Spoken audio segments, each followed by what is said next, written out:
Песня переводится как «Соловей».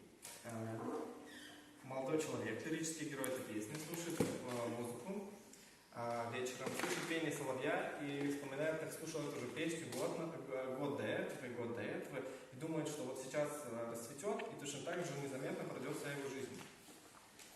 То есть песня на самом деле, вроде ты слушаешь соловья, а потом задумываешься, что